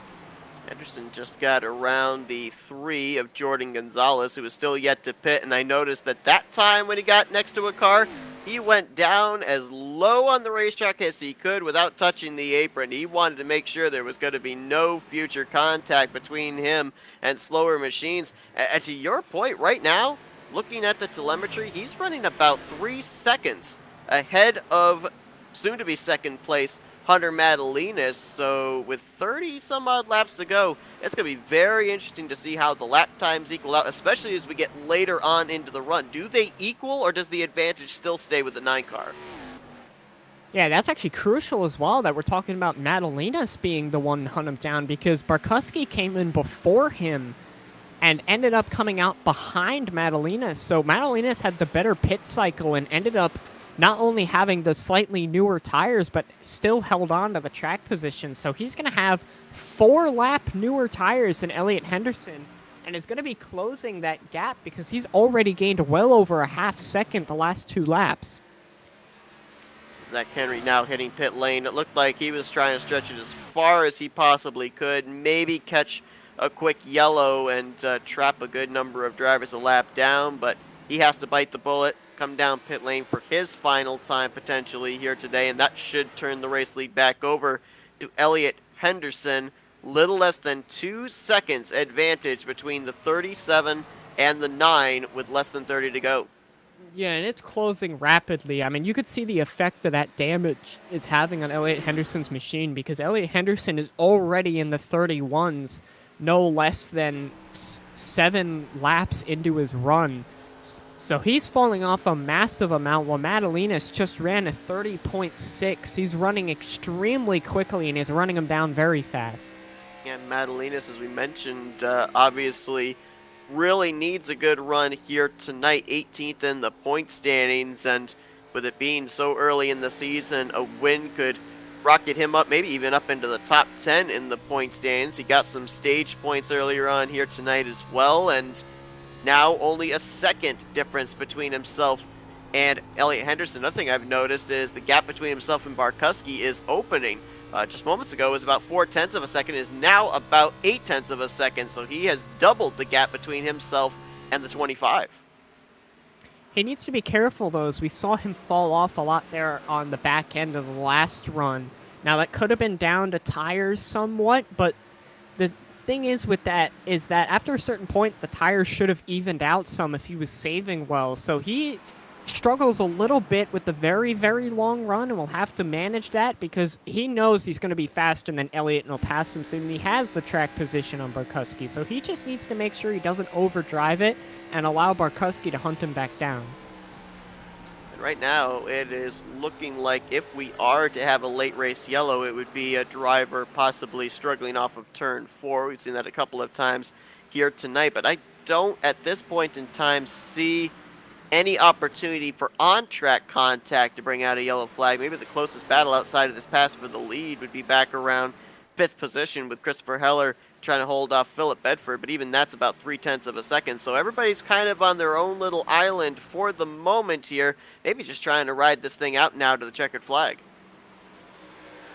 I mean, that's what we all hope to do. We've had a very, very long green flag run all the way from that stage break. We haven't had another caution come out yet since then. 2 cautions, but both of them right at the beginning of the race, and so far it's been mean and green all the way to the finish. And one of the drivers that's currently suffering from that is Ellie Henderson after that incident on the racetrack not bringing out a caution. I would almost say it's almost lucky for him because the gap he had to the rest of the field after these 2 drivers is a sizable almost 2 seconds over on Nathan Nicholson, so he might come away with a decent finish here if it stays green. And that contact with Elliot Henderson was with Nick Martin. Martin has taken his car back to the garage area. He'll finish 14th place here tonight. So we've got 13 drivers still running, 9 of them on the lead lap, and 2 drivers back in the garage area.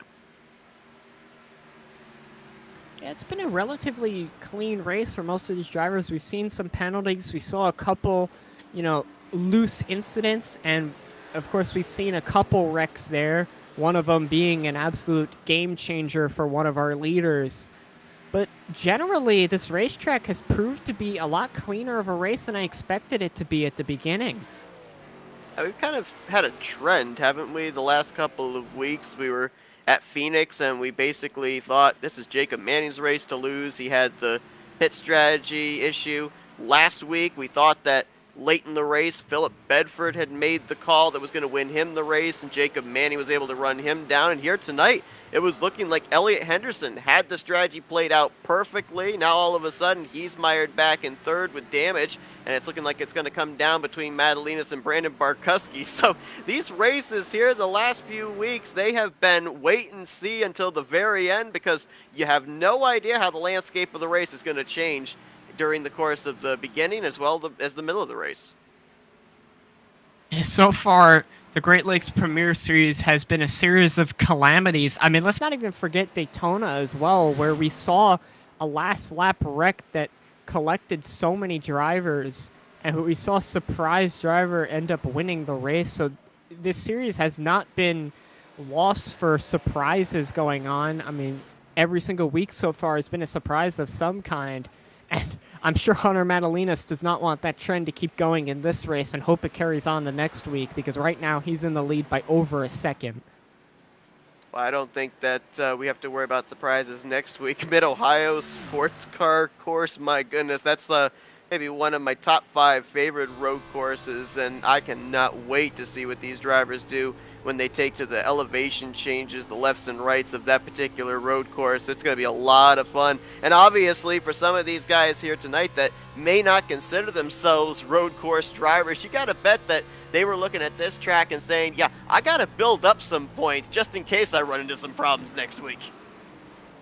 Yeah, I mean, once you take these cars to a road course, we get a totally different set of drivers running at the front. I know a couple of the drivers in the series do have a lot of experience on both ovals and road courses, but many others really, really struggle once you take it to the road course.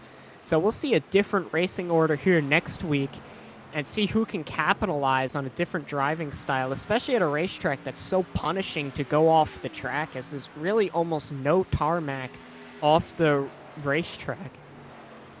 Got a good battle here in the closing stages for 5th place. Philip Bedford trying to hold off Christopher Heller. Bedford made the pass about 5 laps ago. Is trying to pull away, but Christopher Heller keeping him honest. About 4 car lengths between those two. This is the best battle on the racetrack at this point in time. Well, as soon as I say that, Nathan Nicholson from out of nowhere has reeled in the damaged car of Elliot Henderson. He's going to try and snipe that final spot on the podium. Yeah, Nathan Nicholson's just been hovering around here, has lost a bit of time in the pit cycles, gained a good bit on this last pit cycle on them, but hasn't been able to find any more position on the racetrack, but just ran a solid enough race to find himself in third, capitalizing on the problems with Elliot Henderson, and will find himself into the interview spot. It's interesting too because some seasons you have your points leader be right up there at the forefront, taking checkered flag after checkered flag. But in the case of Nathan Nicholson, he's kind of like an undercover agent. You don't see him until the very end of this race. He's the only driver coming into tonight that has 2 top 5 finishes in the first 3 races. He's obviously the points leader. He's a guy that has really shown he's got the consistency down, and showing it again here tonight. Spent most of the beginning of this race outside of the top 5, then was in the latter half of the top 5 after the first round of green flag pit stops, and slowly, steadily has now worked his way up into a podium spot with 15 laps to go. Yeah, I'm almost attributing this season so far to a Matt Kenseth kind of championship season where he doesn't come out and dominate any of these races, but runs so consistently compared to everybody else that he might end up stealing the trophy here at the end of the season. We'll have to see if he does come out and get those fantastical, eye-opening performances, but so far we've just been seeing a lot of consistency out of our points leader.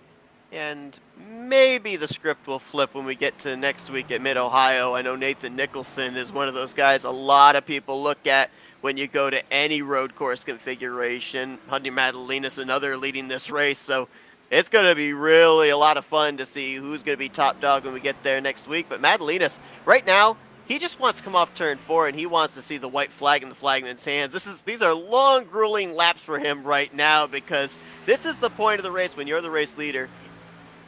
You feel that's a little bit abnormal starts to make you overthink.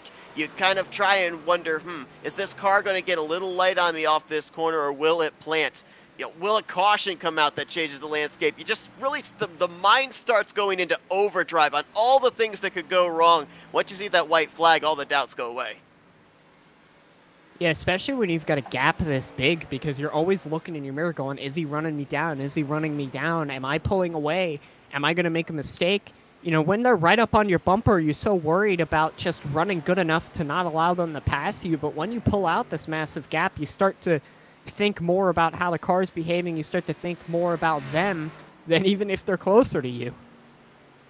And right now, I don't know if it's that Barkusky is just not quite as fast. He does have 1 lap older tires, or if Hunter Madalinas feels that he wants to obliterate any possibility of throwing this race away, because he was about a 10th quicker last time by. He's more than a 10th quicker this time by. He's laying down 31 4s, while Barkusky's back there running 31 5s. Yeah, Madalinas has found his own here at the end of the race. He's been running very, very consistent laps. Some of the most consistent I've seen on the day so far. I've been looking at the times. I haven't seen as much of an up and down kind of lap time as I've seen most of the other field have most of this race. It's been less than a 10th difference lap to lap, so he's running some very consistent, very solid laps. And laps to go, coming around to 9 laps to go this time. About a second and a half between himself and Barkusky. Another second and a half back to Nathan Nicholson. How about Elliot Henderson doing a good job there in 4th place? We know that this probably was a race that he was going to win if he hadn't had that contact on the front straightaway, but sticking it out, even though he is a little bit off the pace, still going to try and hang on for a top 5 run. You got to get those points. Elliot Henderson coming to this race, top 5 in the standings, realizes that the points are important no matter how up to speed that car might be. I think he's going to be able to possibly hold up Philip Bedford for that 4th spot. So, granted, I'm certain he wanted to park that thing in victory lane, but you just got to keep yourself in the running for points. Yeah, I mean, for the case of Elliot Henderson, he's got to hold his head up high and know that he had the pace to win this race for certain. He got off to a rough start to the season, hasn't been doing as well as we typically expect him to do, but he's still sitting there 5th in the points standing, so he's still up there in contention, even with the start of the season that he's had, and this race is going to hurt him a little bit, but in terms of his actual mental state, because of how well he ran, I think he'll carry it on to next week knowing that he's got something to prove. Well, Hunter Madalinas, we mentioned that he's only made 2 of the 3 starts this season, but the 2 starts that he made at Phoenix and Atlanta, both of those finishes no better than 10th place. He is certainly going to better that here tonight with his best finish of the season, as 6.5 laps to go for him. The gap continuing to grow between himself and Brandon Barkusky. And now in the case of Barkusky, you've got to kind of do the same thing that Hunter Madalinas is doing. Just make sure you don't have any slip-ups. Granted, you're not going to have a car. You're not going to have tires fast enough to get up here and battle for the race lead, for the race win. But just maintain what you've got. Hold on to that second position. Get yourself some good points, because he had a great performance last week at Atlanta. He's doing a good job in building some momentum here in the early portion of the season. Yeah, for certain, just running some pretty solid laps, running pretty consistently. And, I mean, for Hunter Madalinas up here, he is going to take the win, I imagine. I mean, we're coming on to 5 laps to go here as he crosses the line. It's going to have to be a disaster to lose the 2-second gap he has to Brandon Barkusky behind, and he'll carry it on to the road course where we know he's strong with a bit of glee in his boot. He's going to be a little happy. Nathan Nicholson was the fastest car on the racetrack about 2 laps ago, and he almost had a near moment off of turn 2.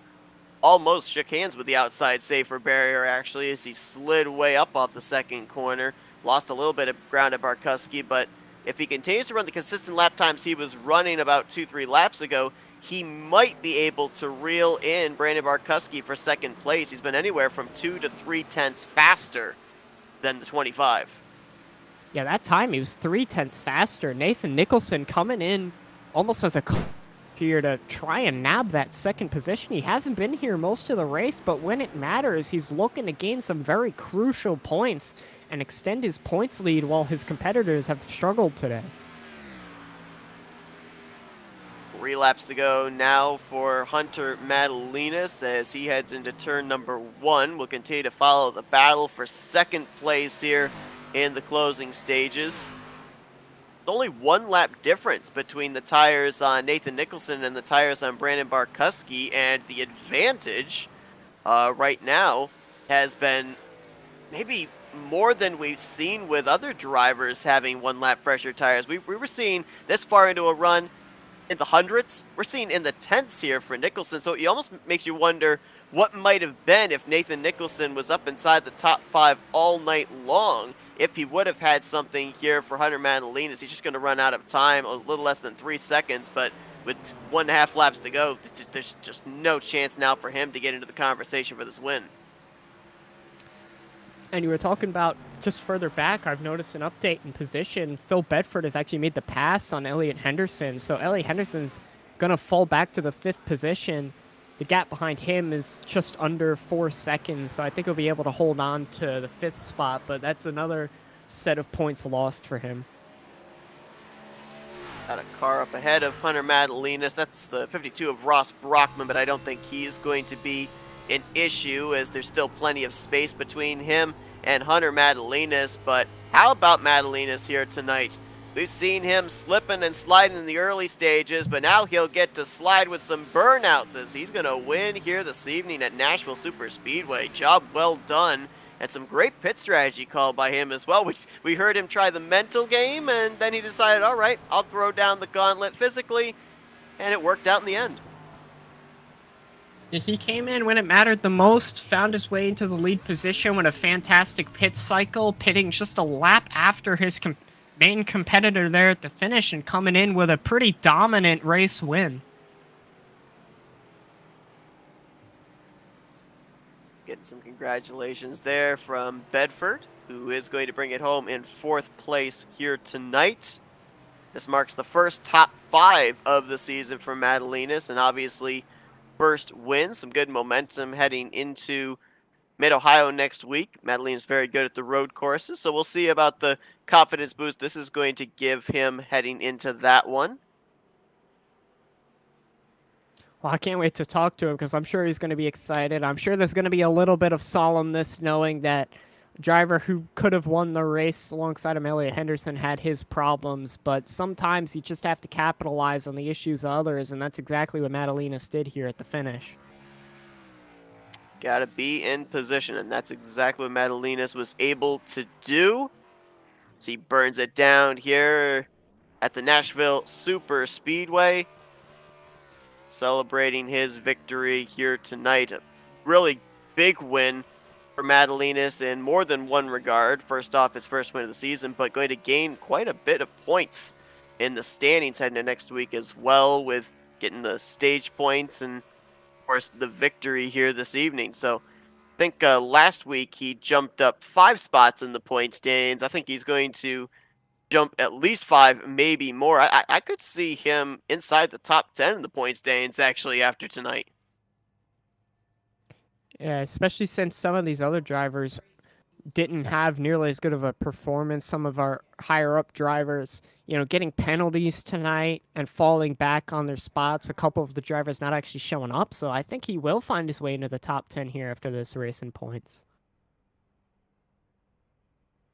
What a start to the season as well. 4 races, 4 different drivers have gone to victory lanes. So it hasn't really been one driver dominating here in the early stages of the year. And who knows, we might continue that trend and be a perfect 5 for 5 when we get to Mid-Ohio next week. All right, well, as we're going down in the interviews, looks like we're going to first pick up our second place finisher here, Brandon Barkusky.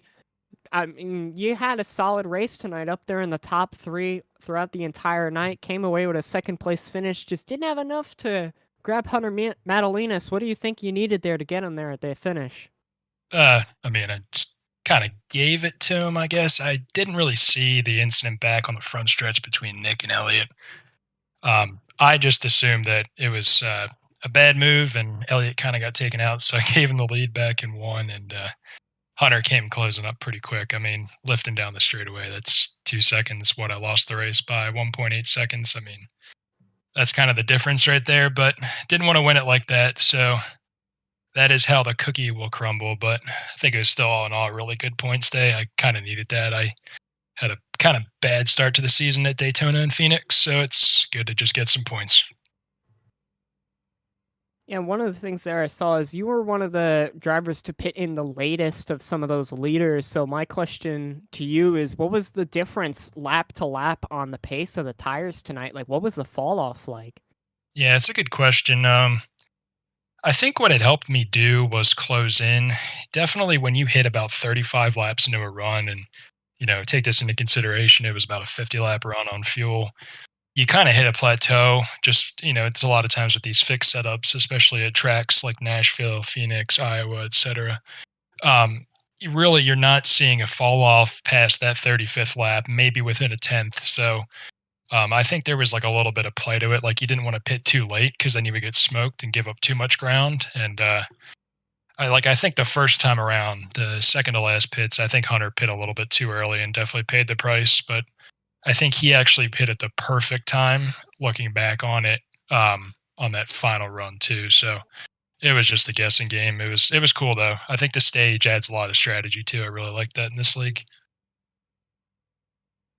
Yeah, the stage definitely added in a lot of strategy. We saw a lot of those drivers either capitalize on that at the stage caution or lose out on it. But you were one of the drivers who managed to capitalize on it, pit multiple times throughout that entire race, risked yourself on tires with a caution, but no caution ever came out, and you came away with a second place finish. So who do you have to thank for that? First good year, I guess I used them all. I didn't have any left, and then guess all my guys at 2511, we definitely put in a lot of work last night. I think I ran almost like 200 laps, so all the guys on my team for always willing to practice. It's definitely showing in the trucks in the Premier Series here, and I can't wait to get back to running trucks with them. I've been working 65, 70-hour weeks right now. I'm an auditor, and I'm just looking forward to get back on all the racetracks here. But thank you guys so much for the broadcast once again. Yep, thank you for the compliments, Brandon, and congratulations on the finish. Yep, thank you. All right, we're not going to be able to talk to our third place finisher tonight, but we are going to be able to talk to our winner of tonight's race, Hunter Madalinas. Congratulations on the win. You came in there at the finish dominantly. What was the key to pulling away there at the end? I think it was the right time seeing how to pit. I mean, that second to last pit stop, I was the first of the top 3 to come in, and Elliot came, I think, about 3 laps after I did, and I learned from that. He got me by a lot, so I knew I had to swap it going into that last run, and they were able to get ahead of me, pull away, and then Nick Martin. I mean, they were coming to lap him, and Elliot just got screwed by him, and Brandon tried to hold up, and they both fell back directly to me, so that kind of put the game back into my hands. And Elliot was the one who pitted first, and I knew I wasn't going to do that same thing, so I did the opposite of what we did last time, which was stay about 4 laps ahead of Elliot and came in and pit. And I don't know if Brandon had maybe just a bad entry or a bad exit, but we were able to get ahead of him and slowly track down Elliot and was able to get the race lead and never give it back. Yeah, I asked this from Brandon Barkusky as well. Curious about the tires. What was the tire fall off for your case, especially since you were the first to pit the last time? I felt like I managed tire wear good the whole night. I think that second to last run again, yeah, I think I pushed the car a little bit too hard and had to back it off for that final run. And I felt like I saved enough tires. I was on a 16 box trying to do whatever I could to save tires, and I guess it worked out.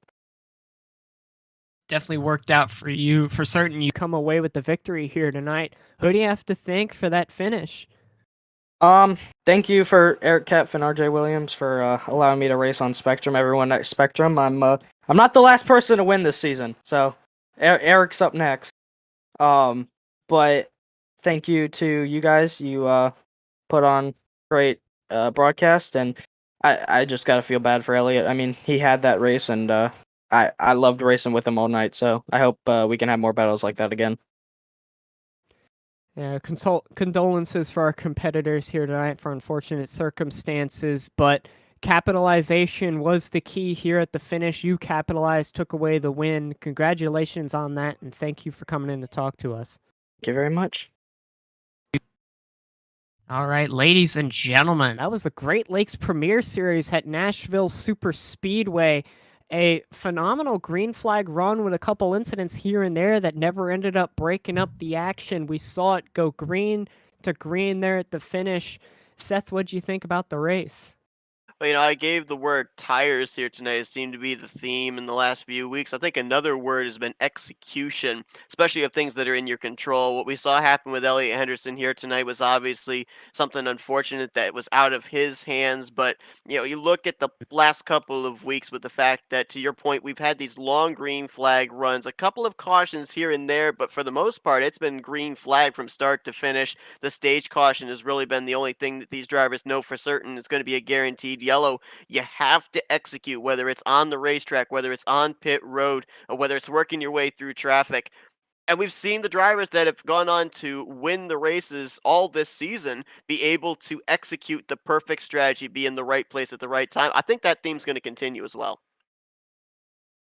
Yeah, that theme's definitely going to continue, especially as we head on to Mid-Ohio next week. What do you think the main question, thing that they're going to have to make sure they get right is going to be next week? I think just make sure that you have a really good balancing race car. I mean, that is maybe one of the road courses, to my knowledge, that have really extreme elevation changes. One particular corner is a very big uphill section from a right to left-hander. There's also a long straightaway there that you carry a lot of speed into.